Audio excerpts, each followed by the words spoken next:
Father இதில் மிக முக்கியமாக ஃபாதர் அவங்க வந்து ஹிந்தி சமஸ்கிருதம் அதை ஏற்றுப்பாங்க, ஆனால் தமிழை ஏற்றுக்க மாட்டாங்கங்கிற ஒரு புள்ளி வந்து ரொம்ப நுட்பமானது தானே. ஏன்னா இப்போ வந்து நீங்கள் பார்த்துக்கிட்டிங்கன்னா தமிழை உள்ளடக்கிய திராவிடம்னு பேசுகிறோம், ஆனால் அது ஒரு சொல்லாடல் தானே இருக்கு. திராவிடம் வெர்சஸ் ஆரியம், ஆரியத்திற்கு எதிரான ஒரு சொல்லாடல் தான் திராவிடமா, அப்படிதான் உள்வாங்கிக்கிறது. அப்படி இல்லை. அதாவதுங்க நமக்கு ஒரு நான் அடிக்கடி சொல்வதை போல சேர சோழ பாண்டியர் காலத்திற்கு பிறகு அரசியல் அதிகாரம் இழந்த ஒரு இனமாக நாம் மாறிவிட்டோம். அது ரொம்ப முக்கியமாக நீங்கள் கவனிக்க வேண்டிய ஒரு விஷயம்.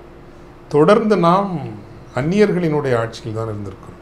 நம்ம அந்நியர் ஆட்சின்னு சொன்னதும் போர்ச்சுகீசியர்களும் டச்சுக்காரர்களும் வெள்ளைக்காரர்களும் முகலாயர்கள் தான் நமக்கு நினைவுக்கு வருது. ஆனால் விஜயநகர பேரரசு இங்கேருந்து வந்தவனுங்க வந்து இங்கே சமஸ்கிருதத்தை வளர்த்தவனுங்க இவனையெல்லாம் வந்தேறிங்கன்னு நம்ம சொல்கிறது இல்லை. நம்ம மீது பண்பாட்டு படையெடுப்புகளை நடத்தி நம்மை, நமது மொழியை, நமது அடிப்படைகளை அழித்தவர்கள், நமது நிலங்களை கபளீகரம் செய்தவர்கள், நமது பொருளாதாரத்தை கொள்ளையடித்தவர்கள் அப்படின்னு அது இந்திய தேசியத்துக்குள்ளே அது மறைஞ்சிருது. அதனால தான் நம்ம இந்திய தேசியத்தை இன்னைக்கு கேள்விக்குள்ளாக்குறது.